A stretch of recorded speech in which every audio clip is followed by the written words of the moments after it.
Be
ഞങ്ങൾക്ക് ലഭിക്കുമാറാകട്ടെ.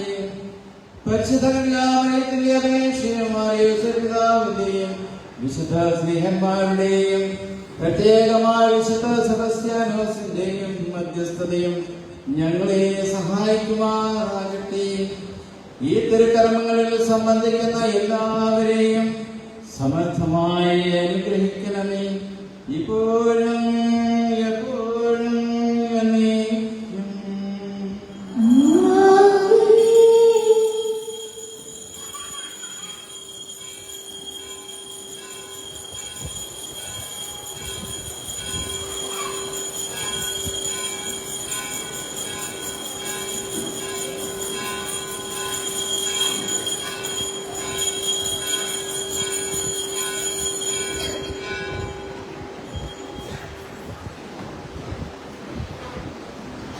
പ്രിയമുള്ളവരെ, ഉടൻ തന്നെ സന്ദേശമാണ്. നമ്മുടെ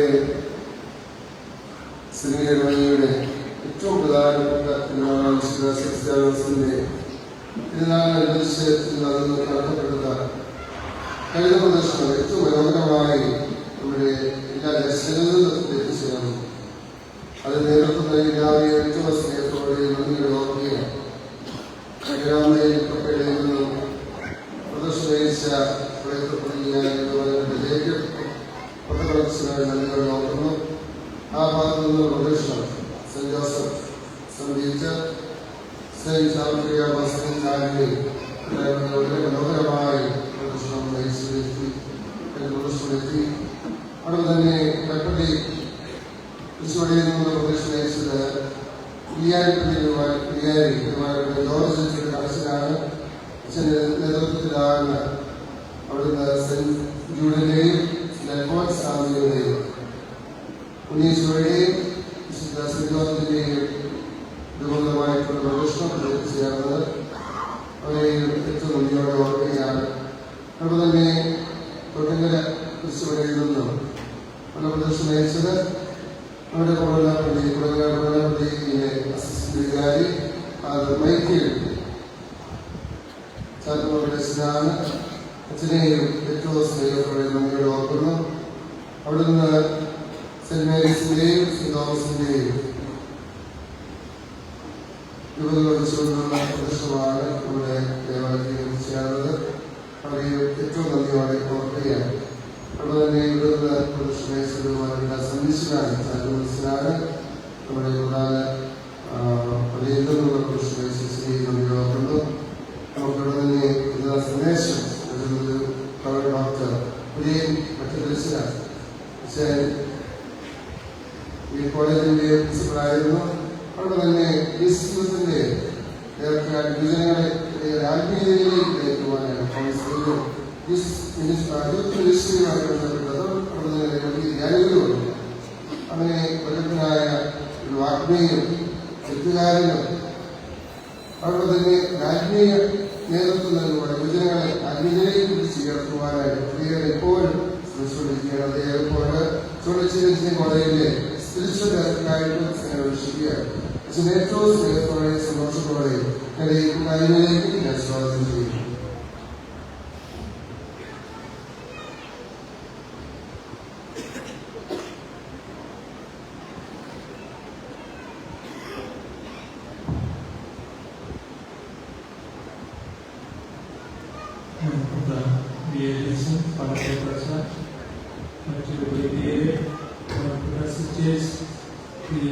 സഹോദരി സഹോദരന്മാരെ, കേരളത്തില് ഏറ്റവും ആഘോഷിക്കപ്പെടുന്ന ഒരു വിശുദ്ധനാണല്ലോ വിശുദ്ധ ക്രിസ്ത്യാനോസ്.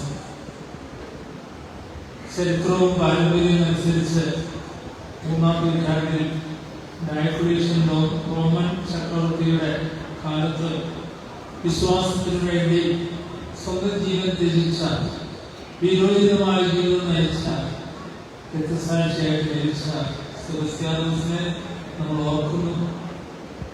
അദ്ദേഹത്തിന്റെ മാധ്യസ്ഥ തേടുന്നു, അദ്ദേഹത്തെ ആദരിക്കുന്നു.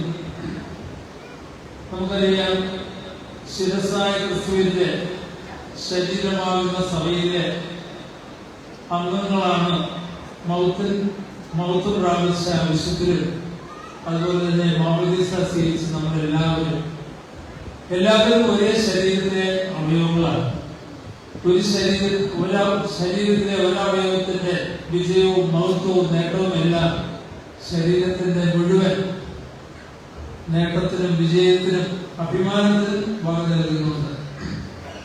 ശരിക്ക് നമ്മൾ ഈ നാൾ ആഘോഷിക്കുമ്പോൾ നമുക്ക് മുമ്പേ നമ്മളെപ്പോലുള്ള ജീവിത സാഹചര്യങ്ങളിൽ ജീവിച്ച് വളർന്ന് അതേസമയം വിശ്വാസത്തിൽ നമുക്ക് മാതൃകയായി വിരാജിച്ച് വിശ്വാസത്തിന് വേണ്ടി മരിച്ച വ്യക്തികളെ, പ്രത്യേകിച്ച് വിശുദ്ധ ക്രിസ്ത്യാനോസിനെ നമ്മൾ ഓർക്കുകയാണ് ചെയ്യുന്നത്.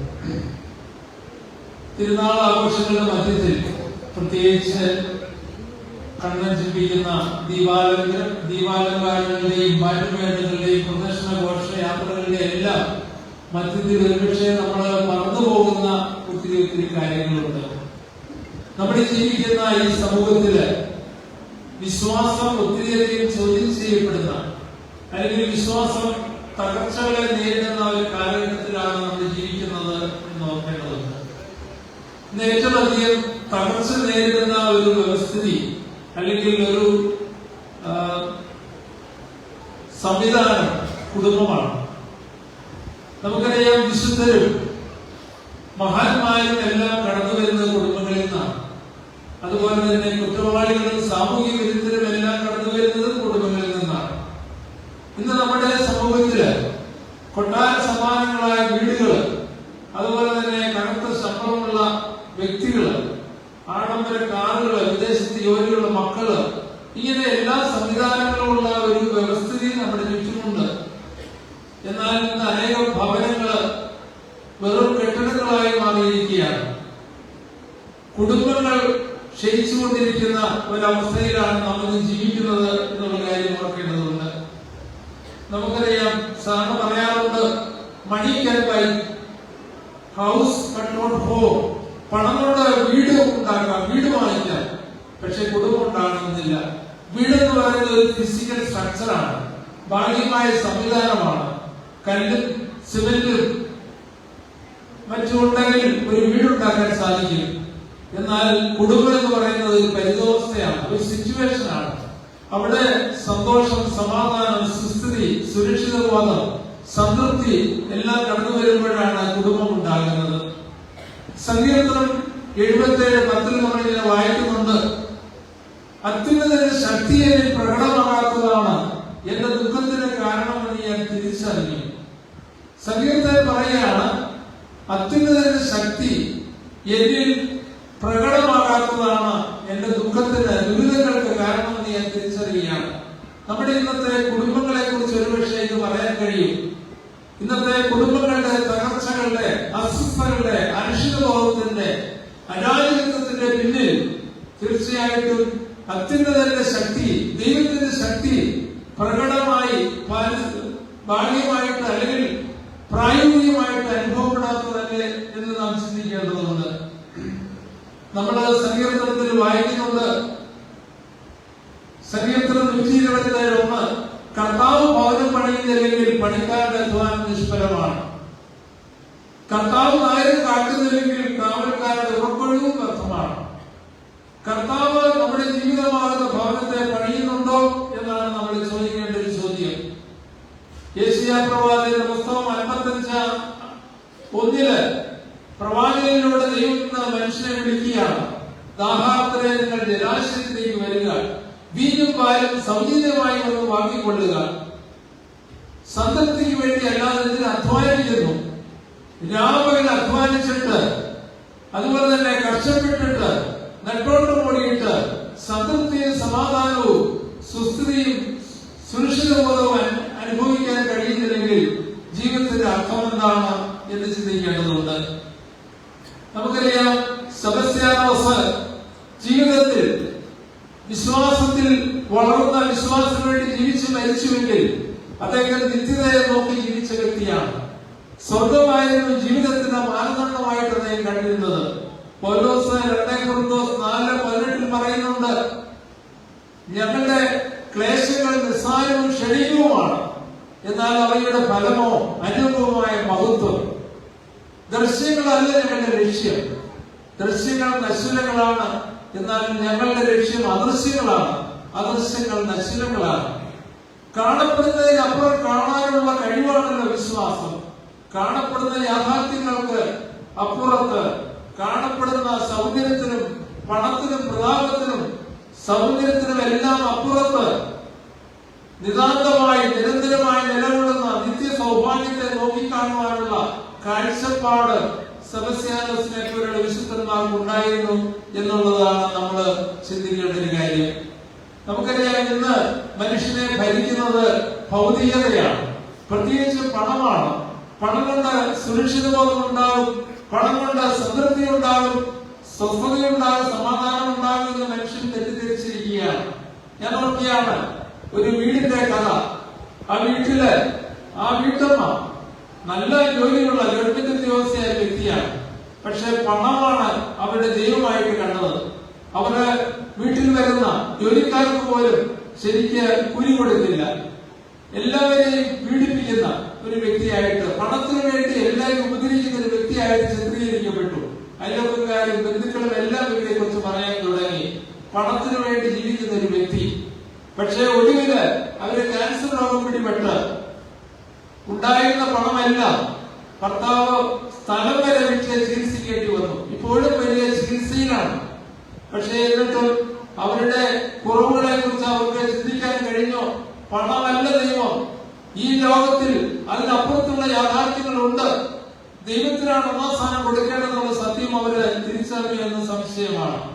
വചനം നമ്മോട് പറയുന്നുണ്ട്, മത്തായി 6:33, ആദ്യമേ ദൈവരാജ്യവും അവിടുത്തെ നീതി അന്വേഷിക്കുക, ബാക്കി എല്ലാം കൂട്ടിച്ചേർത്ത് നൽകപ്പെടും. പഴയ നിയമത്തിലെ യോശുവ അദ്ദേഹത്തിന്റെ ജനങ്ങളോട് ഇങ്ങനെ പറയുകയുണ്ടായി, നിങ്ങളൊരു തെരഞ്ഞെടുപ്പ് നടത്തണം. നിങ്ങൾ ആർക്കു വേണ്ടിയാണ് ജീവിക്കുന്നത്? അദ്ദേഹം എന്നിട്ട് പറയുകയാണ് 15:24, ഞാനും എന്റെ കുടുംബവും കർത്താവിനെ സേവിക്കും. നിങ്ങൾ തീരുമാനിക്കുക. ഇതുപോലെ തന്നെ ഏലിയാ പ്രവാചകൻ തന്റെ ചുറ്റുമുണ്ടായിരുന്ന ജനതയോട് പറഞ്ഞു, നിങ്ങൾ ബാലിനെയാണ് സേവിക്കുന്നതെങ്കിൽ നിങ്ങൾ തീരുമാനിക്കുക. ദൈവത്തെയാണ് സേവിക്കുന്നതെങ്കിൽ നിങ്ങൾ ഇത് തന്നെ തീരുമാനിക്കുക. രണ്ടു വള്ളത്തിൽ ചവിട്ടി നിങ്ങൾക്ക് മുന്നോട്ട് പോകാൻ സാധിക്കുകയില്ല.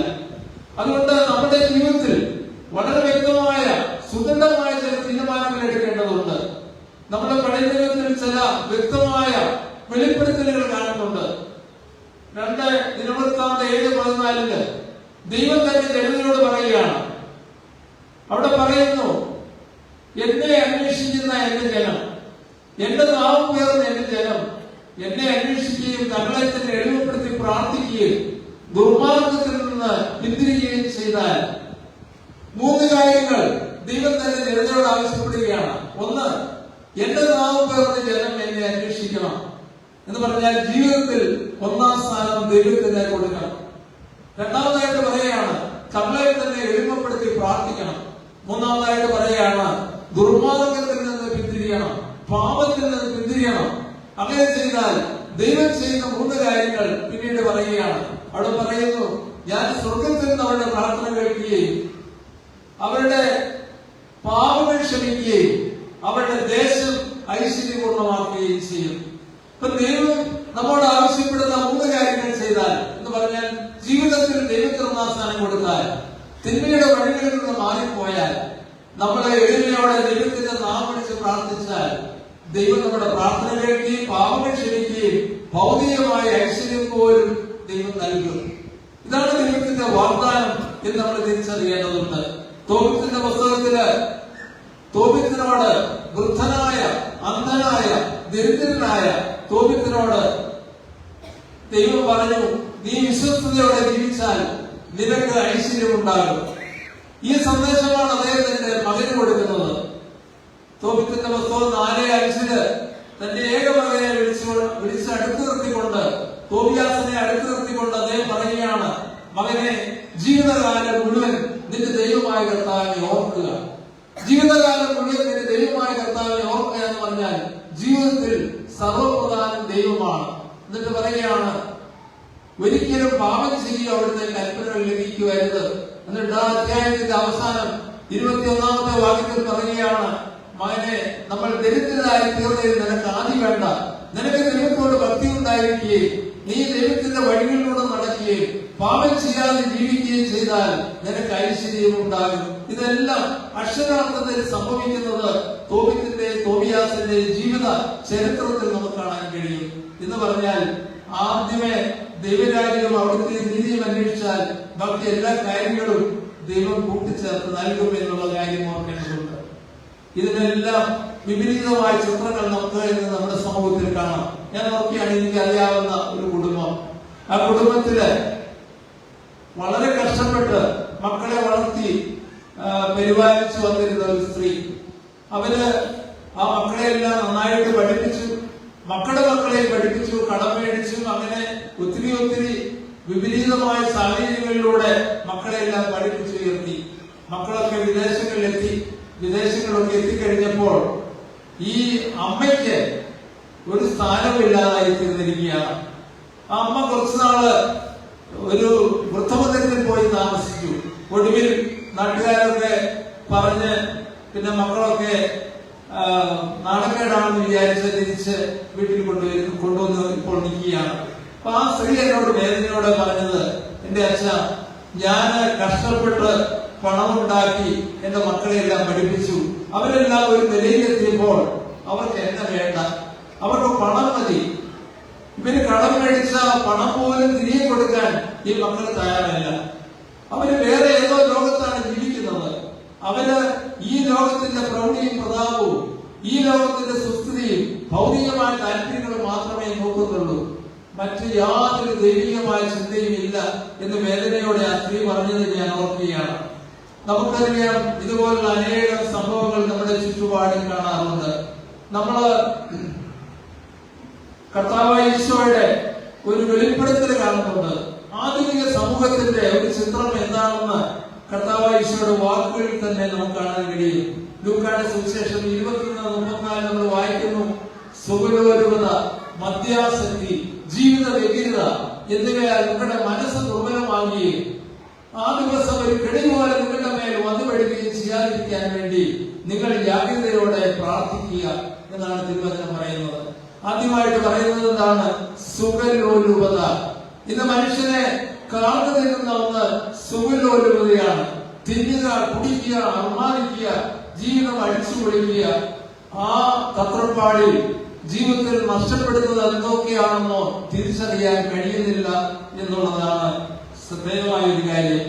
ഇന്ന് നമ്മൾ ഇന്നത്തെ പത്രത്തിൽ തന്നെ വായിക്കുകയുണ്ടായി, നമ്മുടെ കുട്ടികളുടെ ആ താഴ്മീയമായ നിലവാരം എവിടെ നിൽക്കുന്നുവെന്ന് വെളിപ്പെടുത്തുന്ന ചില സംഭവങ്ങള് +2 ലെവലിൽ പഠിക്കുന്ന കുട്ടികള്, കൂടെ പഠിക്കുന്ന കുട്ടികളെ, ഹൈസ്കൂൾ കുട്ടികളെ, പെൺകുട്ടികളെ പീഡിപ്പിക്കുക, ഗർഭിണികളാക്കുക, കൊലപാതകം നടത്തുക, ഇന്നത്തെ 2-3 സംഭവങ്ങൾ ഇന്നത്തെ പത്രത്തിൽ തന്നെ വായിച്ച് ഞാൻ ഓർക്കുകയാണ്. നമ്മളിന്ന് എവിടെ നിൽക്കുന്നു എന്നുള്ളതിന്റെ ചില വെളിപ്പെടുത്തലുകളാണ്, സൂചനകളാണ് നമ്മളിവിടെ കാണുന്നത്. പണമാണ് എല്ലാത്തിന്റെയും ലക്ഷ്യമെന്ന് വിചാരിക്കുന്ന ആളുകൾ, ശരീരത്തിന്റെ സുഖമാണ് എല്ലാത്തിന്റെയും ലക്ഷ്യമെന്ന് വിചാരിക്കുന്ന ആളുകൾ, എന്റെ പണം, എന്റെ ശരീരം, എന്റെ സുഖം, എന്റെ ഇഷ്ടം, എനിക്ക് എന്തും ചെയ്യാം എന്ന് ചിന്തിക്കുന്ന ആളുകൾ. എന്തുകൊണ്ടാണ് ഇങ്ങനെയൊക്കെ സംഭവിക്കുന്നത്? നമ്മുടെ ക്രൈസ്തവരുടെ ഇടയിൽ പോലും ഈ ചിന്താഗതികൾ വളർന്നു വരുന്നതിന്റെ കാരണം എന്താണ്? ജീവിതത്തിന്റെ അർത്ഥം എന്താണ് നമ്മൾ തിരിച്ചറിയുന്നില്ല. ജ്ഞാനത്തിന്റെ പുസ്തകം 15:8 നമ്മളിങ്ങനെ വായിക്കുന്നുണ്ട്. അല്പകാലം മുമ്പ് മണ്ണിലെടുക്കപ്പെട്ടവനും അല്പകാലം കഴിയുമ്പോൾ തനിക്ക് കടമായി ലഭിച്ച ആത്മാവിനെ ദാതാവ് തിരികെ ആവശ്യപ്പെടുമ്പോൾ അതേ മണ്ണിലേക്ക് തന്നെ മടങ്ങേണ്ടവരാണ് മനുഷ്യൻ എന്നുള്ള യാഥാർത്ഥ്യം മനുഷ്യൻ മറക്കുന്നതുകൊണ്ടാണ്. നിത്യതാബോധത്തോടെ ജീവിച്ചെങ്കിൽ മാത്രമേ നമുക്ക് ശരിക്കും താളം തെറ്റാതെ, ബാലൻസ് തെറ്റാതെ ജീവിക്കാൻ കഴിയുള്ളൂ. എന്തുകൊണ്ടാണ് നമ്മൾ വഴിതെറ്റി പോകുന്നത്? ഇവിടമാണ് സ്വർഗം, ഇവിടമാണ് ജീവിതം, ഇവിടെ മാത്രമേ ജീവിതമുള്ളൂ നമ്മൾ തെറ്റിദ്ധരിക്കുന്നതുകൊണ്ടാണ്. ഇന്ന് ക്രിസ്ത്യാനികൾ പോലും ചിലപ്പോൾ പറയാറുണ്ട്, സ്വർഗമോ നരകമോ ഒക്കെ ഉണ്ടോ? ഉണ്ടായിരിക്കാം, ഇല്ലായിരിക്കാം, ആര് കണ്ടിരിക്കുന്നു എന്നൊക്കെ പറയുന്ന കത്തോലിക്കരെ ഞാൻ കണ്ടിട്ടുണ്ട്. എന്തുകൊണ്ടാണ് വിശ്വാസം ഇത്ര ദുർബലമാകുന്നത്? അതിന്റെ കാരണം പാപത്തിലൂടെ, തോന്നിയാസം ജീവിക്കുന്നതിലൂടെ, മദ്യത്തിന്റെ ആസക്തിയിലൂടെ, അതുപോലുള്ള വിവിധങ്ങളായ ആസക്തികളിലൂടെ ജീവിതം താളം തെറ്റിപ്പോകുന്നതിന്റെ പരിണിതഫലമായിട്ടാണ് നമ്മൾ മനസ്സിലാക്കേണ്ടതുണ്ട്. ഇന്ന് വെളിച്ചം കാണാൻ നമുക്ക് കഴിയുന്നില്ല. വിശ്വാസം നൽകുന്ന ദീപം നമ്മുടെ മുമ്പിൽ ശോഭിക്കുന്നില്ല. കാരണം എന്താണ്? 2 കൊരിന്തോസ് 4:4 നമ്മൾ വായിക്കുന്നുണ്ട്, ഈ ലോകത്തിന്റെ ദേവൻ അവിശ്വാസികളായ അവരുടെ മനസ്സിനെ അന്ധമാക്കിയിരിക്കുന്നു. തന്നിമിത്തം ദൈവത്തിന്റെ പ്രതിരൂപമായ ക്രിസ്തുവിന്റെ വെളിച്ചമായ സുവിശേഷത്തിന്റെ ആ ദീപം അവർക്ക് ദൃശ്യമല്ല. അതായത് ഹൃദയം കഠിനമായിരിക്കുകയാണ്. തിന്മ ചെയ്യുന്നതിന്റെ ഫലമായിട്ട്, ആസക്തികളെ തൃപ്തിപ്പെടുന്നതിന്റെ ഫലമായിട്ട് മനുഷ്യൻ ജീവിതത്തിൽ അന്ധമായി തീരുകയാണ്. അവന്റെ ഹൃദയം കഠിനമായി തീരുകയാണ്.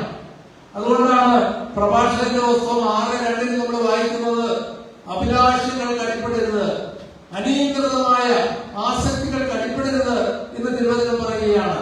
എന്നിട്ട് പറയുന്നു, അവ നിന്റെ കാളക്കൂറ്റിനെ പോലെ കുത്തിക്കീറും, നിന്റെ ഇലകൾ ഭക്ഷിക്കുകയും ഫലങ്ങളില്ലാതാക്കുകയും അങ്ങനെ നീ ഒരു ഉണക്കുമരമായി തീരും. ഇന്ന് അനേകം വ്യക്തികൾ, അനേകം ക്രൈസ്തവര് ഉണക്കുമരം പോലെയായിരിക്കുകയാണ്.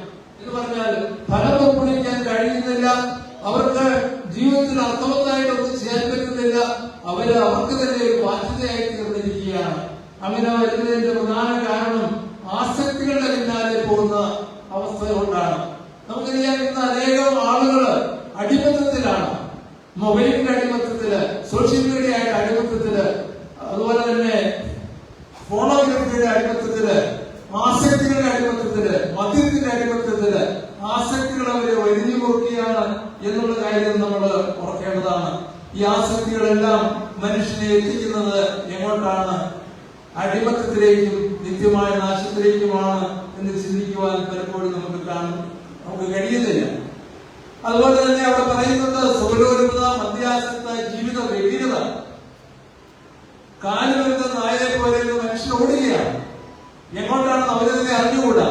ഒന്നിനും സമയമില്ല, പ്രാർത്ഥിക്കാൻ സമയമില്ല, പള്ളിയിൽ പോകാൻ സമയമില്ല, വചനം വായിക്കാൻ സമയമില്ല. വ്യഗ്രതകളുടെ അടിമത്തത്തിൽ കഴിയുകയാണ്.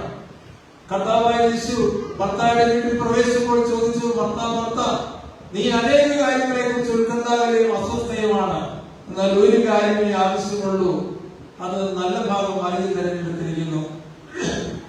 ഈ തിരുനാളിന്റെ അവസരത്തിൽ ദൈവം നമ്മോട് പറയുന്ന ചില സത്യങ്ങളുണ്ട്. ഒരു കാര്യമേ ആവശ്യമുള്ളൂ എന്ന് പറഞ്ഞാൽ ദൈവത്തോടൊപ്പമായിരിക്കുക, ദൈവത്തെ സ്വന്തമാക്കുക എന്നുള്ളതാണ് ഏറ്റവും പ്രധാനപ്പെട്ട കാര്യം. ക്രിസ്തീയത എന്ന് പറയുന്നത് അതൊരു മതമല്ല. Christianity is not a religion. It's a relationship. Christian എന്ന് പറയുന്നത് ഒരു വ്യക്തിബന്ധമാണ് എന്ന് അടിസ്ഥാനപരമായിട്ട് നമ്മൾ മനസ്സിലാക്കണം. കർത്താവായ യേശുവുമായിട്ടുള്ള വ്യക്തിബന്ധമാണ് ക്രിസ്തീയതയുടെ അടിസ്ഥാനം.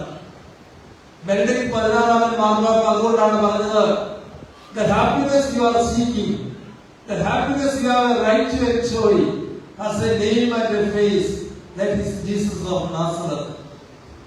നിങ്ങൾ അന്വേഷിക്കുന്ന സന്തോഷത്തിന്, നിങ്ങൾക്ക് ആസ്വദിക്കാൻ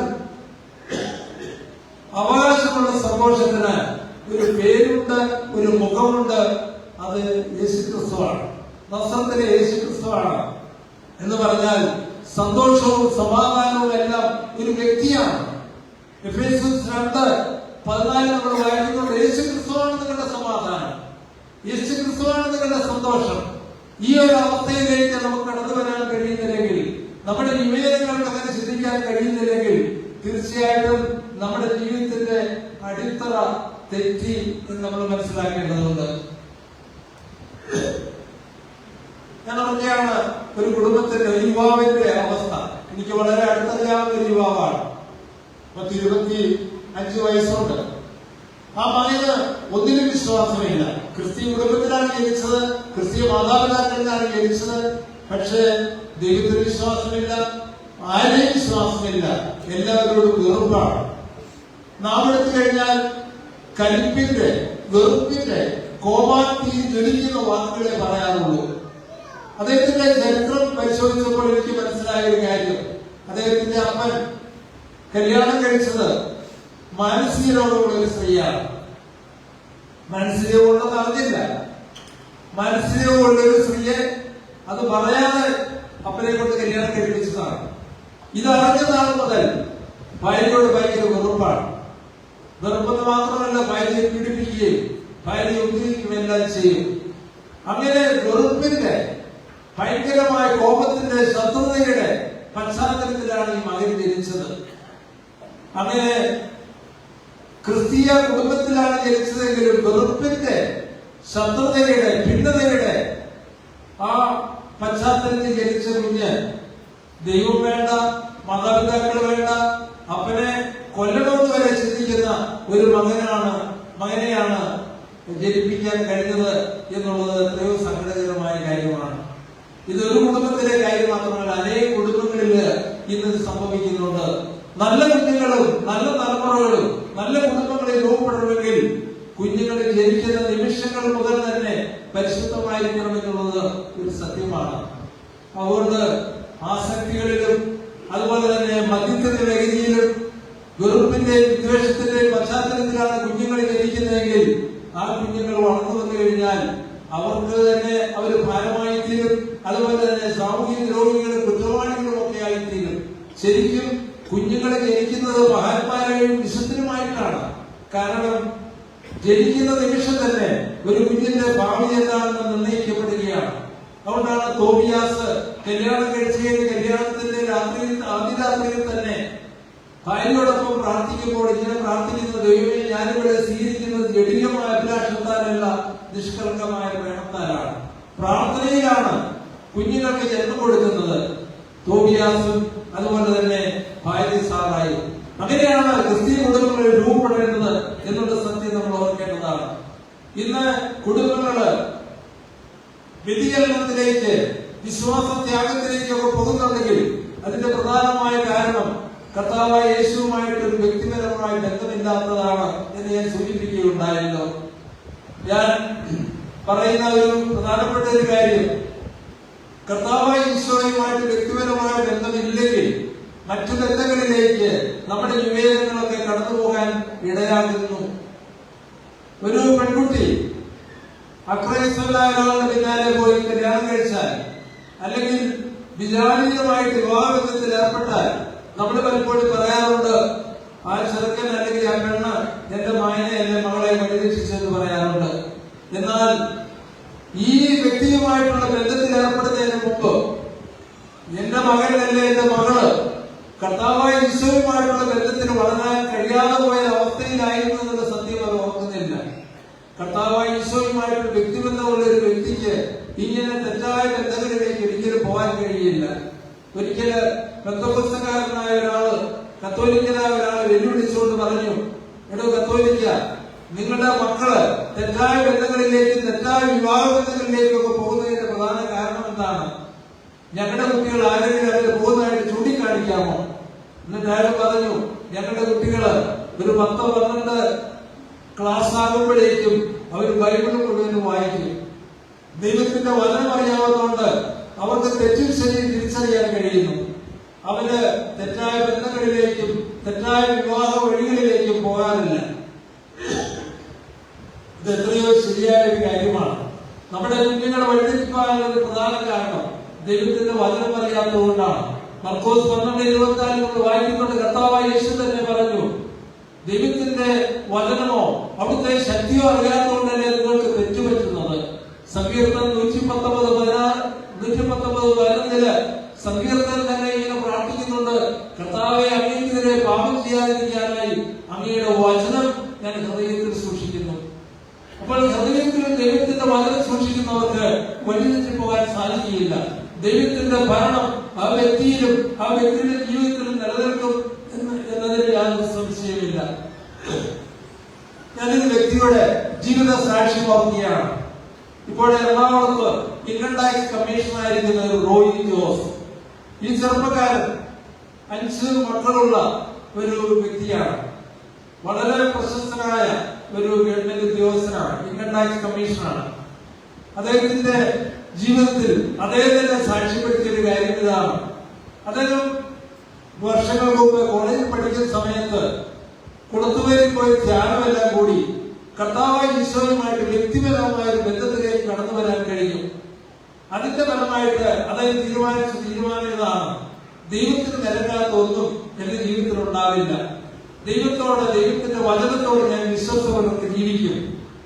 ഈ 100% അന്വർത്ഥമാക്കിക്കൊണ്ട് അദ്ദേഹം ജീവിക്കാൻ തീരുമാനിച്ചു. അതിന്റെ ഫലമായിട്ട് അദ്ദേഹം ഞായറാഴ്ച ആചരണം വളരെ ഗൗരവമായിട്ട് എടുത്തു.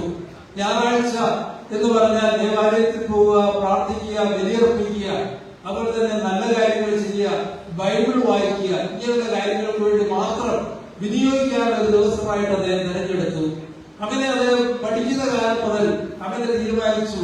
അതിന്റെ പരിണതഫലമായിട്ട് അദ്ദേഹത്തിന്റെ ജീവിതത്തിലുണ്ടായ വിജയത്തിന്റെ കഥകൾ അദ്ദേഹം അനാവരണം ചെയ്യുന്നുണ്ട്. അദ്ദേഹം ഡിഗ്രിക്ക് പഠിക്കുമ്പോഴാണ് ഇതിനൊരു തീരുമാനമെടുത്തത്. അദ്ദേഹം മലബാർ പ്രദേശത്തുള്ള വ്യക്തിയാണ്. കാലിക്കറ്റ് യൂണിവേഴ്സിറ്റിയിൽ അദ്ദേഹം ഡിഗ്രിക്ക് പഠിച്ചു.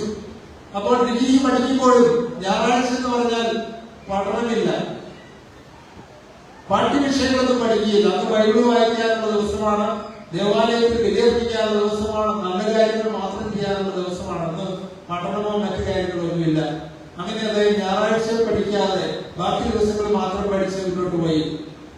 റിസൾട്ട് വന്നു കഴിഞ്ഞപ്പോൾ യൂണിവേഴ്സിറ്റി 1ാം റാങ്ക് കിട്ടി. അത് കഴിഞ്ഞിട്ട് അദ്ദേഹം MA പഠിക്കാനായിട്ട് തിരുവനന്തപുരത്ത് വന്നു. യൂണിവേഴ്സിറ്റി കോളേജിൽ പോളിറ്റിക്സ് MA ചേർന്നു. അവിടെയും അദ്ദേഹം ഞായറാഴ്ച എന്ന് പറഞ്ഞാൽ പാഠ്യവിഷയങ്ങളൊന്നും പഠിക്കുകയില്ല. അന്ന് ബൈബിൾ വായനയ്ക്കും ദൈവാരാധനയ്ക്കുള്ള ദിവസമായിട്ട് മാറ്റിവെച്ചു. അങ്ങനെ അദ്ദേഹം പഠിച്ച് MA റാങ്കോടുകൂടി പാസ്സായി. ഒടുവിൽ ഡൽഹി ജവഹർലാൽ നെഹ്റു യൂണിവേഴ്സിറ്റിയില് അദ്ദേഹം MPhil ചേർന്നു. അക്കാലഘട്ടത്തിലാണ് അദ്ദേഹത്തിന് ഒരു ആഗ്രഹം തോന്നി, സിവിൽ സർവീസ് പരീക്ഷയ്ക്ക് പഠിക്കണം. അങ്ങനെ IAS IPS പരീക്ഷയ്ക്ക് ചേരാനായിട്ട് തീരുമാനിച്ചു. അങ്ങനെ 2-3 വർഷം അവിടെ പഠിച്ചു. ഈ പഠിക്കുന്ന സമയത്തെല്ലാം അദ്ദേഹത്തിന് ഒരു ദൃഷ്ടിയുണ്ട്. ഞായറാഴ്ച എന്ന് പറഞ്ഞാൽ അത് ദൈവാരാധനയ്ക്കുള്ളതാണ്. അന്ന് ഒരിക്കലും പഠിക്കുകയില്ല, പാഠ്യവിഷയങ്ങൾ ഒരിക്കലും പഠിക്കുകയില്ല. അങ്ങനെ അദ്ദേഹം ഫൈനൽ പരീക്ഷ വരെ എത്തുകയാണ്. സിവിൽ സർവീസ് പരീക്ഷയുടെ ഫൈനലിലെത്തി. 4 ദിവസത്തെ പരീക്ഷ. അതിലൊരു പരീക്ഷ തിങ്കളാഴ്ചയാണ്. അപ്പൊ തിങ്കളാഴ്ച പരീക്ഷ എന്ന് കഴിഞ്ഞാൽ ഞായറാഴ്ച പഠിക്കണം. അപ്പൊ അദ്ദേഹം പെട്ടെന്ന് ഒരു ചിന്തയുണ്ടായി, പിറ്റേ ദിവസം പരീക്ഷയാണ്, ഓൾ ഇന്ത്യ പരീക്ഷയാണ്, പ്രധാനപ്പെട്ട പരീക്ഷയാണ്, ഫൈനൽ എക്സാമാണ്, പഠിച്ചില്ലെങ്കിൽ എങ്ങനെയാണ് ഒരു ചിന്തയുണ്ടായി. ഇപ്പോൾ പഠിക്കണം വേണ്ട ഒരു ചാഞ്ചല്യം, ഒരു ചിന്താകുറപ്പുണ്ടായി.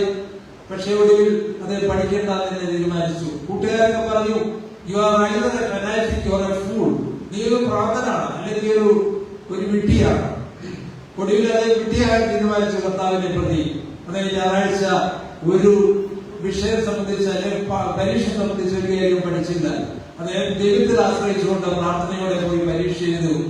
അദ്ദേഹം സിവിൽ സർവീസ് പരീക്ഷയില്, പ്രത്യേകിച്ച് IRS പരീക്ഷയിൽ ഇന്ത്യൻ റവന്യൂ സർവീസില് 13ാം റാങ്കിൽ പാസ്സായി. അങ്ങനെ അദ്ദേഹം ഇൻകം ടാക്സ് കമ്മീഷണറായിരുന്നു. അദ്ദേഹം ചെന്നൈയിലായിരുന്നു. അതിനുശേഷം അദ്ദേഹം കേരളത്തിലേക്ക് ട്രാൻസ്ഫർ ചെയ്യേണ്ടി വന്നു. അദ്ദേഹത്തിന്റെ കുട്ടികൾക്ക് ഈ പരിശീലനമാണ് കൊടുക്കുന്നത്. മൂത്ത കുട്ടി +2 കഴിഞ്ഞ് +2 പരീക്ഷയില് നന്നായിട്ട് മാർക്ക് വാങ്ങിച്ച് പാലായിലുള്ള ബ്രില്യന്റിൽ കോച്ചിങ്ങിന്, എൻട്രൻസ് കോച്ചിങ്ങിന് കടന്നു വരികയാണ്. ഈ പെൺകുട്ടികളും, ഈ മൂത്ത പെൺകുട്ടിയും മറ്റു കുട്ടികളും എല്ലാം ഇതുപോലെ തന്നെ ഞായറാഴ്ച ഇവർ പഠിക്കുകയില്ല. ഞായറാഴ്ച ദൈവദിനത്തിൽ ദൈവാരാധനയ്ക്കുമായിട്ട് മാറ്റിവെച്ചിരിക്കുകയാണ്. അങ്ങനെയുള്ള ഈ പെൺകുട്ടി എൻട്രൻസ് പരീക്ഷയ്ക്ക് കോച്ചിങ്ങിന് വന്നു കഴിഞ്ഞപ്പോൾ, ബ്രില്യന്റ് വന്നു കഴിഞ്ഞപ്പോൾ ആദ്യം അന്വേഷിച്ചത് എന്താണ്, ഇവിടെ എല്ലാ ദിവസവും കുർബാനയെ സംബന്ധിക്കാനുള്ള സംവിധാനമുണ്ടോ? അവര് ടോപ്പറായിട്ട് ഏറ്റവും ഉയർന്ന ഗ്രേഡിൽ +2 പാസ്സായി വന്നതുകൊണ്ട് എല്ലാവർക്കും ഫ്രീ ആയിട്ടാണ് ബ്രില്യന്റിന് കൊടുത്തത്. ഹോസ്റ്റൽ ഫീസ് ഫ്രീ, അതുപോലെ തന്നെ ട്യൂഷൻ ഫീ ഫ്രീ, എല്ലാം ഫ്രീ ആണ്. കൂടാതെ സ്കോളർഷിപ്പ് അങ്ങോട്ട് കൊടുക്കും. അങ്ങനെയുള്ള അവസ്ഥയില് അവര് ചിന്തിച്ചത് എന്താണ്, എല്ലാ ദിവസവും കുർബാനയെ സംബന്ധിക്കാനുള്ള ഒരു സാഹചര്യം ഇവിടെ ഇല്ലാത്തതുകൊണ്ട് വേറെ ഒരു പ്രൈവറ്റ് ഹോസ്റ്റലിലേക്ക് പോയാലും തീരുമാനിക്കുകയാണ്. അവിടെ SH സിസ്റ്റേഴ്സ് നടത്തുന്ന ശാന്തി ഹോസ്റ്റലിലേക്ക് ആ പെൺകുട്ടി മാറി ഫീസ് കൊടുത്ത് ഹോസ്റ്റലിലേക്ക് മാറാൻ തീരുമാനിക്കുകയാണ്. അപ്പൊ എന്താണ് ഈ പെൺകുട്ടിയുടെ തീരുമാനത്തിന് പിന്നിലുള്ളത്? തന്റെ അച്ഛൻ കാണിച്ച മാതൃക, അതായത് ദൈവത്തോടുള്ള വിശ്വസ്തത, ഞായറാഴ്ച ആചരണത്തോടുള്ള വിശ്വസ്തത. അങ്ങനെ ആ പെൺകുട്ടി നന്നായിട്ട് പഠിച്ചു. അവള് ടോപ്പറായിട്ട് ഉയർന്ന റാങ്കിൽ പാസ്സായി. ഇപ്പോൾ ഏതോ മെഡിക്കൽ കോളേജ്, ഗവൺമെന്റ് മെഡിക്കൽ കോളേജിൽ 2ാം വർഷം മെഡിക്കൽ വിദ്യാർത്ഥിയായിട്ട് പഠിക്കുകയാണ്. ഞാൻ ഈ ഉദാഹരണങ്ങളൊക്കെ പറഞ്ഞത് പ്രധാനമായിട്ട് എന്താണ്, ദൈവത്തോട് വിശ്വസ്ത പുലർത്തി കഴിഞ്ഞാൽ, ദൈവത്തിന്റെ വഴികളിലൂടെ കടന്നുപോയി കഴിഞ്ഞാൽ തീർച്ചയായിട്ടും ജീവിതത്തിന്റെ എല്ലാ മേഖലകളും ദൈവം ഏറ്റെടുക്കും, ദൈവം സുന്ദരമാക്കും. ഈ ഒരു ബോധ്യമാണ് നമുക്ക് വേണ്ടത്. കർത്താവിൽ ആശ്രയിച്ചാൽ ദൈവം ഒരിക്കലും ആരെയും പരാജയപ്പെടുത്തുകയില്ല. പ്രഭാഷകന്റെ പുസ്തകം 2:10 നമ്മൾ ഇങ്ങനെ വായിക്കുന്നുണ്ടല്ലോ. അവിടെ നമ്മൾ വായിക്കുകയാണ്, കർത്താവിനെ ആശ്രയിച്ചിട്ട് ആരാണ് പത്നാശനായത്?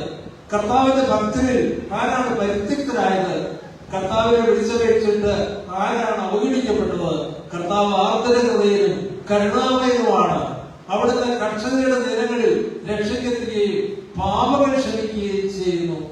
ഇതാണ് പ്രഭാഷകന്റെ ആ വലിയ അനുഭവം. അതായത് ദൈവത്തിൽ ആശ്രയിച്ചിട്ട് അവഗണിക്കപ്പെട്ടതായിട്ട് ലോക ചരിത്രത്തിൽ ആരെയും കണ്ടിട്ടില്ല. ഇതാണ് നമുക്ക് ബോധ്യം നൽകേണ്ടത്. ദൈവം നമുക്ക് സമീപസ്ഥനാണ്. ദൈവം നമ്മുടെ കൂടെ നടക്കുന്നവനാണ്. അതുകൊണ്ടാണ് സങ്കീർത്തനം 62:1 സങ്കീർത്തനം പറയുന്നത്, കർത്താവിൽ മാത്രമാണ് എന്റെ ആശ്വാസം, അവിടുന്നാണ് എന്റെ അഭയശില, അവിടുന്നാണ് എന്റെ രക്ഷ. ഈ ഒരു അനുഭവത്തിലേക്ക് നമ്മൾ കടന്നു വന്നു കഴിഞ്ഞാൽ ജീവിതത്തില് വിശ്വാസത്തിന്റെ കാഴ്ചപ്പാടോടെ ജീവിക്കുവാനും ജീവിതത്തിലെ എല്ലാ പ്രശ്നങ്ങളെയും അതിജീവിക്കുവാനുള്ള കരുത്ത് കൃപ നമുക്ക് നൽകുന്നതാണ്. നമുക്ക് സ്വയം വളരാനും ഉയരാനും സാധിക്കുകയില്ല. ദൈവത്തിന്റെ കൃപയില്ലാതെ നമുക്കൊന്നും ചെയ്യാൻ കഴിയുകയില്ല. അതുകൊണ്ട് ദൈവത്തിന്റെ കൃപാവരങ്ങളാണ് നമ്മുടെ ജീവിതത്തിലേക്ക് കടന്നു വരേണ്ടത്. ആ കൃപാവരങ്ങൾക്ക് വേണ്ടി നമ്മൾ നിരന്തരമായിട്ട് പ്രാർത്ഥിക്കേണ്ടതാണ്. പ്രത്യേകിച്ച് ഇന്ന് ക്രിസ്ത്യൻ കുടുംബങ്ങളിൽ പ്രാർത്ഥന അന്യം നിന്ന് പോയിരിക്കുകയാണ്. പ്രാർത്ഥന കുറയുന്നതനുസരിച്ച് വിശ്വാസം കുറയുന്നു. ഉത്കണ്ഠകളും വ്യഗ്രതകളും ആസക്തികളും എല്ലാം വർദ്ധിക്കുകയാണ് ചെയ്യുന്നത്. A prayerful man is a powerful man. A prayerless man is a powerless man എന്നാണ് പറയുന്നത്. നമ്മൾ ഫിലിപ്പിയർ 4:6 വായിക്കുന്നുണ്ട്, നിങ്ങൾക്ക് ഉത്കണ്ഠകളരുത്, have no anxiety at all എന്ന് പറയുകയാണ്. അങ്ങനെ ആർക്കെങ്കിലും പറയാൻ കഴിയുമോ? പക്ഷെ തിരുവചനത്തിൽ പറയാൻ കഴിയും. എന്നിട്ട് പറയുകയാണ്, നിങ്ങളുടെ ആവശ്യങ്ങൾ അപേക്ഷകളിലൂടെ യാചനകളിലൂടെ കൃതജ്ഞതാ സ്തോത്രങ്ങളോടെ ദൈവത്തിന് സമർപ്പിക്കുക. അപ്പോൾ എല്ലാ ധാരണയും അതിലംഘിക്കുന്ന ദൈവത്തിന്റെ സമാധാനം യേശുക്രിസ്തുവിലൂടെ നിങ്ങളുടെ ഹൃദയത്തിലേക്ക് വർഷിക്കപ്പെടും. നമ്മുടെ ജീവിതത്തിൽ നമ്മുടെ എല്ലാ ഉത്കണ്ഠകളും അസ്വസ്ഥകളും ആഗ്രഹങ്ങളും എല്ലാം പ്രാർത്ഥനയിലൂടെ സ്തുതി സ്തോത്രങ്ങളിലൂടെ ദൈവത്തിന് സമർപ്പിക്കുമ്പോൾ നമ്മുടെ ധാരണയും സങ്കല്പങ്ങളെയും കണക്കുകൂട്ടലുകളെയും എല്ലാം അതിലംഘിക്കുന്ന ദൈവത്തിന്റെ സമാധാനം കർത്താവായ ഈശോയിലൂടെ നമ്മുടെ ഹൃദയത്തിലേക്ക്, നമ്മുടെ കുടുംബങ്ങളിലേക്ക്, നമ്മുടെ കുഞ്ഞുങ്ങളിലേക്ക് പകർന്നു കൊടുക്കപ്പെടും എന്നുള്ള സത്യം നമ്മൾ ഓർക്കേണ്ടതാണ്. അതുകൊണ്ട് നമുക്ക് വ്യഗ്രതകളല്ല ആവശ്യം. ഇന്ന് അനേകര് വ്യഗ്രതപ്പെടുന്നുണ്ട് മക്കളെ കുറിച്ച്. മക്കളെ നിങ്ങളുടെ സ്വന്തമല്ല, മക്കള് ദൈവത്തിൻ്റെതാണ്. മക്കളെ ദൈവം നിങ്ങളെ ഏൽപ്പിച്ചിരിക്കുകയാണ്. ഇതിനു വേണ്ടി ദൈവത്തിനായിട്ട് വളർത്തുവാനായിട്ട്. ഏതാനും വർഷങ്ങൾക്ക് മുമ്പ് 85 വയസ്സുള്ള ഒരു കത്തോലിക്കൻ കുട്ടനാട് ഭാഗത്ത് പത്രത്തിൽ വായിച്ചതാണ് പറയുന്നത്. അദ്ദേഹത്തിന്റെ ഭാര്യയ്ക്ക് ഏതാണ്ട് 80ഓളം വയസ്സുള്ള ഒരു ഭാര്യയ്ക്ക് വിഷം കൊടുത്തിട്ട് ആത്മഹത്യ ചെയ്തു. മക്കളൊക്കെ വിദേശത്താണ്, പക്ഷെ മക്കള് അവരെ നോക്കുന്നില്ല, അദ്ദേഹത്തെ സംരക്ഷിക്കുന്നില്ല എന്ന് പറഞ്ഞിട്ട് ആത്മഹത്യ ചെയ്ത വയോവൃദ്ധനായ ഒരു വ്യക്തിയുടെ ചിത്രം എന്റെ മനസ്സിൽ വരികയാണ്. അദ്ദേഹവും അദ്ദേഹത്തിന്റെ കുടുംബാംഗങ്ങളും മക്കളിലാണ് പ്രത്യാശ അർപ്പിച്ചിരുന്നത്. മക്കളിൽ പ്രത്യാശ അർപ്പിച്ചാൽ നിരാശപ്പെടേണ്ടി വരും. ആരെയും പരാജയപ്പെടുത്തുന്നില്ലാത്ത, ആരെയും നിരാശപ്പെടുത്തുന്നില്ലാത്ത ദൈവത്തിലാണ് നമ്മൾ പ്രത്യാശ അർപ്പിക്കേണ്ടത്. അതുകൊണ്ട് നമുക്ക് നമ്മുടെ മക്കളെയും നമ്മുടെ കുടുംബത്തെയും കുടുംബാംഗങ്ങളെയും ജീവിത സാഹചര്യങ്ങളെയും എല്ലാം ദൈവത്തിന്റെ കൈകളിൽ ഏൽപ്പിക്കാം. ഈ അവസരത്തിൽ, ഈ തിരുനാളിന്റെ അവസരത്തില് നമുക്കൊരു തീരുമാനമെടുക്കാം. വിശ്വാസത്തിന്റെ വഴിയെ പോകാൻ തീരുമാനിക്കാം. കാരണം അത് മാത്രമേ നമുക്ക് സുരക്ഷിതത്വം നൽകുകയുള്ളൂ, അത് മാത്രമേ നമുക്ക് സംതൃപ്തി നൽകുകയുള്ളൂ, അത് മാത്രമേ നമ്മളെ ജിദ്ദയിൽ എത്തിക്കുകയുള്ളൂ, നമ്മുടെ ലക്ഷ്യസ്ഥാനത്ത് എത്തിക്കുകയുള്ളൂ. നമ്മളൊക്കെ വിളിക്കപ്പെട്ടിരിക്കുന്നത് സ്വർഗത്തിന് വേണ്ടിയിട്ടാണ്, ഈ ലോകത്തിന് വേണ്ടി ജീവിക്കാനുള്ളവരല്ല. നമ്മുടെ സ്ഥിരമായ ജീവിതം സ്വർഗത്തിലാണ്. നമ്മളൊക്കെ വാടകയ്ക്ക് താമസിക്കുന്നവരാണ്. നമ്മുടെ വീട് സ്വന്തമെന്ന് തോന്നിയാലും നമുക്കെല്ലാം വാടക വീടാണ്. കാരണം സ്ഥിരമായ വീട്ടിലേക്ക് നമ്മൾ പോകേണ്ടി വരും. സ്ഥിരമായ വീട്ടിലേക്ക് പോകുന്ന യാത്രയ്ക്കാണ് നമ്മൾ മരണം എന്ന് പറയുന്നത്. അതുകൊണ്ട് ഈ ലോകത്തിലെ ജീവിതം താൽക്കാലികമാണെന്നുള്ള ചിന്തയോടുകൂടി സ്ഥിരമായ ജീവിതം, സ്ഥിരമായ വസതി സ്വർഗമാണെന്ന് മനസ്സിലാക്കിക്കൊണ്ട് നമുക്ക് നമ്മുടെ ജീവിതത്തെ നവീകരിക്കാം, പൊളിച്ചെഴുതാം. അങ്ങനെ പൊളിച്ചെഴുതാൻ നവീകരിക്കാനുള്ള വലിയ കൃപയ്ക്ക് വേണ്ടി ദൈവത്തോട് പ്രാർത്ഥിക്കാം. സ്വർഗീയവനോട്, പ്രത്യേകിച്ച് വിശുദ്ധന്മാരോട്, വിശ്വസ ക്രിസ്ത്യാനോസിനോട് നമുക്ക് പ്രാർത്ഥിക്കാം. ദൈവം നിങ്ങളെ എല്ലാവരെയും അനുഗ്രഹിക്കട്ടെ. എന്നെ ശ്രമിച്ച നിങ്ങൾക്ക് എല്ലാവർക്കും നന്ദി പറയുന്നു. ഇത്രയും മനോഹരമായിട്ട് ഈ തിരുനാൾ ആഘോഷങ്ങൾ സംഘടിപ്പിച്ച വികാരിച്ചനും അതുപോലെ തന്നെ മറ്റച്ഛന്മാർക്കും സിസ്റ്റേഴ്സിനും ഇടവക്കാർക്കും എല്ലാം പ്രത്യേകമായ അഭിനന്ദനങ്ങൾ അർപ്പിച്ചുകൊണ്ട് എല്ലാവർക്കും ദൈവത്തിന്റെ അനുഗ്രഹങ്ങൾ നേർന്നുകൊണ്ട് ഞാൻ എന്റെ വാക്കുകൾ അവസാനിപ്പിക്കുന്നു. എല്ലാവരുടെയും പുത്രന്റെയും പരിശുദ്ധാത്മാവിന്റെയും നാമത്തിൽ ആമേൻ.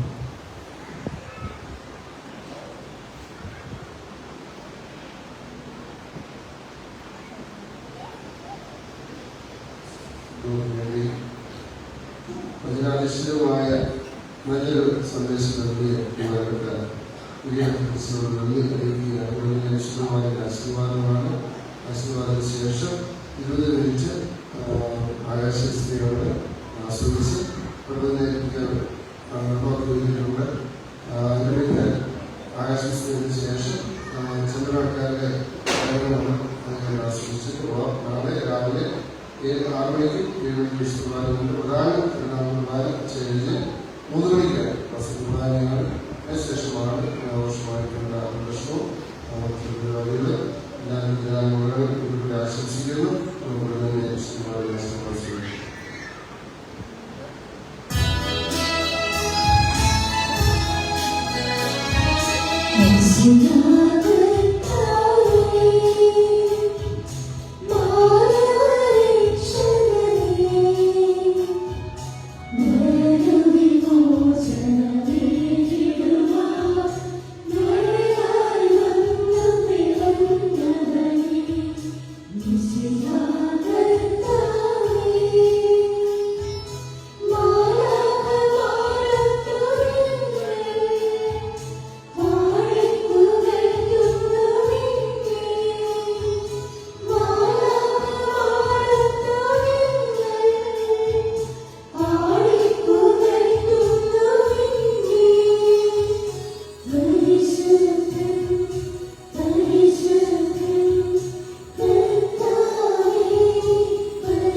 പരിശുദ്ധാത്മാവേ എഴുന്നള്ളി വരണമേ. അങ്ങേ ദാനങ്ങൾ നൽകി ഞങ്ങളെ വിശ്വാസത്തിൽ ഉറപ്പിക്കണമേ. സ്വർഗരാജ്യത്തെ കുറിച്ചുള്ള പ്രത്യാശയിൽ ഞങ്ങളെ നയിക്കണമേ. ഞങ്ങളുടെ ഹൃദയങ്ങളെ ദൈവസ്നേഹത്താൽ ജ്വലിപ്പിക്കണമേ. സഹോദര സ്നേഹത്തിൽ ഞങ്ങളെ വളർത്തണമേ. മിശിഹായെ എല്ലായിടത്തും ഏറ്റുപറയുന്നതിനും സഭയുടെ പാവനമായ അവകാശങ്ങൾ സംരക്ഷിക്കുന്നതിനും ആവശ്യമായ അനുഗ്രഹദാനങ്ങൾ ഞങ്ങൾക്ക് നൽകുകയും ചെയ്യണമേ. നമുക്കെല്ലാവർക്കും വിശ്വാസത്തിലുള്ള പ്രതീക്ഷയോടും കൂടി വിശുദ്ധ സെബസ്ത്യാനോസിന്റെ രക്തസാക്ഷ്യത്തെ കുറിച്ച് ധ്യാനിച്ചുകൊണ്ട് കർത്താവേ ഞങ്ങളെ പ്രാർത്ഥന കേൾക്കണമേ എന്ന് അപേക്ഷിക്കാം. ഡയക്ലീഷ്യൻ ചക്രവർത്തിയുടെ സൈന്യാധിപൻ എന്ന സ്ഥാനം ഉപേക്ഷിച്ചുകൊണ്ട് ക്രിസ്ത്യാനികളുടെ സഹായത്തിനായി മുന്നോട്ട് വന്ന വിശുദ്ധ സെബസ്ത്യാനോസിനെ പോലെ തിരുസഭയ്ക്ക് വേണ്ടി ത്യാഗപൂർവ്വം സേവനം ചെയ്യുന്നതിനുള്ള അനുഗ്രഹം നൽകണമെന്ന് ഞങ്ങൾ പ്രാർത്ഥിക്കുന്നു. വിശ്വാസം ധരിക്കുന്നതിനേക്കാൾ മരണം വരിക്കുന്നതാണ് നല്ലതെന്ന് പറഞ്ഞുകൊണ്ട് അവൻ നിരീയമായ പീഡനങ്ങൾ സഹിക്കുകയും രക്തസാക്ഷിമകുടം ചൂടുകയും ചെയ്ത വിശുദ്ധന്റെ മാതൃക പിഞ്ചെന്ന് വിശ്വാസ സംരക്ഷണത്തിന് വേണ്ടി ക്ലേശങ്ങളും ത്യാഗങ്ങളും സഹിക്കുന്നതിനും എല്ലായിടത്തും ക്രിസ്തുവിന്റെ സാക്ഷ്യം വഹിക്കുന്നതിനുമുള്ള അനുഗ്രഹം നൽകണമേ എന്ന് ഞങ്ങൾ പ്രാർത്ഥിക്കുന്നു. പകർച്ചവ്യാധികളിൽ നിന്ന് അത്ഭുതകരമായ നിത്യനഗരത്തെ രക്ഷിച്ച വിശുദ്ധന്റെ പ്രാർത്ഥനയാകെ എല്ലാവിധ ശാരീരിക രോഗങ്ങളിൽ നിന്നും ആത്മീയ അപകടങ്ങളിൽ നിന്നും ഞങ്ങളെ കാത്തുകൊള്ളണമെന്ന് ഞങ്ങൾ പ്രാർത്ഥിക്കുന്നു. ഞാൻ ലോകാവസാനം വരെ നിങ്ങളോടുകൂടി ഉണ്ടായിരിക്കുമെന്നും നരകവാദികൾ സഭയ്ക്കെതിരായി പ്രബലപ്പെടുകയില്ല എന്നും അരുളി ചെയ്തതുകൊണ്ട് പരിശുദ്ധാത്മാവ് വഴി സഭയെ നയിച്ചുകൊണ്ടിരിക്കുന്ന കർത്താവേ, ഞങ്ങളുടെ പ്രാർത്ഥന ദയാപൂർവം കേൾക്കണമേ. അങ്ങേ ദാസനായ വിശുദ്ധ സെബസ്ത്യാനോസിന്റെ മാധ്യസ്ഥം വഴി ഞങ്ങൾക്ക് വിശ്വാസദാർഢ്യവും പുണ്യത്തിൽ അഭിവൃദ്ധിയും പ്രദാനം ചെയ്യണമേ. ഞങ്ങളെയും ഞങ്ങളുടെ നാടിനെയും ഈ ഇടവകയെയും എല്ലാവിധത്തിലുമുള്ള പകർച്ചവ്യാധികളിൽ നിന്നും പൈശാചിക ആക്രമണങ്ങളിൽ നിന്നും രക്ഷിക്കണമേ. അങ്ങയുടെ കൃപയിൽ ശരണപ്പെട്ടുകൊണ്ട് ഞങ്ങളിപ്പോൾ യാചിക്കുന്ന എല്ലാ അനുഗ്രഹങ്ങളും ഞങ്ങൾക്ക് വേണ്ടി അങ്ങ് തന്നരുളുകയും ചെയ്യണമേ. പിതാവും പുത്രനും പരിശുദ്ധാത്മാവുമായ സർവേശ്വര എന്നേക്കും.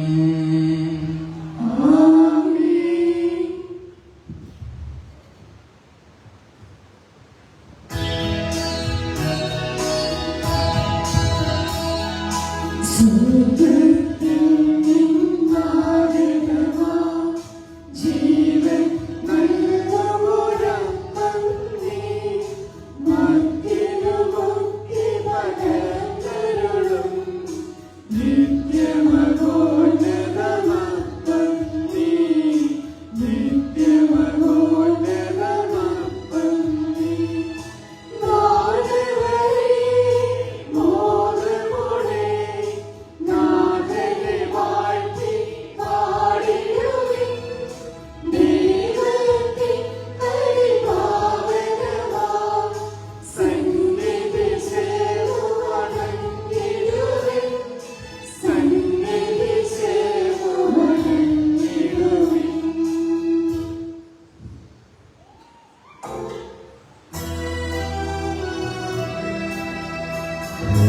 വിശുദ്ധ ശരീരത്താലും വിലയേറിയ രക്തത്താലും പാപത്തിൻ കരകളിൽ നിന്നും മർത്യനു നീ മോചനമേകി.